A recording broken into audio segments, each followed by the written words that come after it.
কোরবানি পশুর বর্জ্য রাতের মধ্যেই অপসারণ করেছে বরিশাল সিটি কর্পোরেশন। এ বিষয়ে আরো জানাতে যুক্ত হচ্ছেন সহকর্মী আলামিন। আলামিন, বলা হচ্ছে রাতের মধ্যেই কোরবানির পশুর বর্জ্য অপসারণ করা হয়েছে। স্থানীয় পর্যায় থেকে কি তথ্য পাওয়া যাচ্ছে, আর সিটি কর্পোরেশন থেকে যে পরিবেশ বান্ধব ব্যাগ সরবরাহ করা হয়েছিল সেগুলোর যথাযথ ব্যবহার হয়েছে কিনা? এখন জন্ম সনদ দিয়ে খোলো বিকাশ স্টুডেন্ট অ্যাকাউন্ট। নিজের বিকাশ নিজে কর। বরিশাল সিটি কর্পোরেশনের পক্ষ থেকে যেটি বলা হয়েছিল, ৬ ঘন্টায় তারা বরিশালের যে কোরবানির যে পশুর বর্জ্যগুলো রয়েছে সেগুলো অপসারণ করবেন এবং সেক্ষেত্রে তারা যে কার্যক্রমগুলো পরিচালনা করেছেন সেই কার্যক্রমের অংশ হিসেবে আমরা বরিশাল নগরীর বেশ কিছু এলাকায় গতকাল থেকেই কিন্তু ঘুরেছিলাম এবং দেখেছি যে আসলে সেগুলো কিন্তু পরিষ্কার পরিচ্ছন্ন করা হয়েছে এবং বরিশাল সিটি কর্পোরেশনের পক্ষ থেকে কিন্তু পলিথিন ব্যাগ দেওয়া হয়েছিল। তারা বলা হয়েছিল যে আসলে দুপুরের পর যদি কেউ কোরবানির দেয় সেক্ষেত্রে কিন্তু এই পলিথিনটি ব্যবহার করার জন্য, এবং পরবর্তীতে সিটি কর্পোরেশনের যারা পরিচ্ছন্নতা কর্মকর্তা কর্মচারী রয়েছেন তারা কিন্তু সেগুলো নিয়ে যাবেন।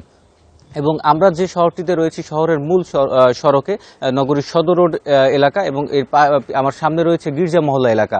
এখানে কিন্তু আসলে পশু জবাই হয়েছিল এবং সেখানে আমরা দুপুরের ২টার পর থেকে আমরা দেখেছি সিটি কর্পোরেশনের পক্ষ থেকে ২৪টি গাড়ির মাধ্যমে কিন্তু এই ময়লা আবর্জনা যেগুলো রয়েছে সেগুলো কিন্তু পরিষ্কার পরিচ্ছন্ন কার্যক্রম তারা শুরু করেন।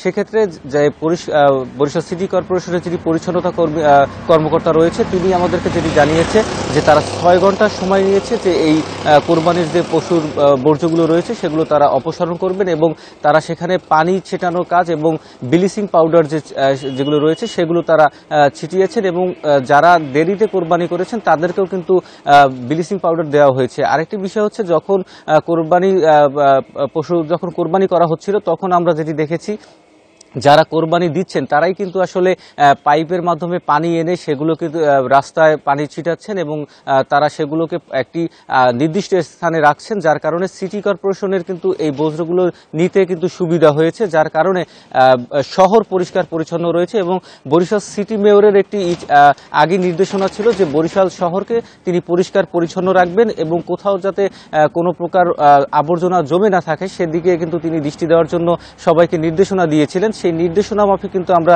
গতকাল দুপুরের থেকেই দেখেছি যে আসলে এই বর্জ্য তারা কিন্তু আসলে অপসারণ করতে শুরু করে। সেক্ষেত্রে যদি কোনো অলিগলিতে পরবর্তী যে পশু কোরবানির যদি কোনো ময়লা আবর্জনা থেকে থাকে সেগুলো কিন্তু আসলে পরিষ্কার পরিচ্ছন্ন করা হবে, এটি আমাদেরকে জানানো হয়েছে।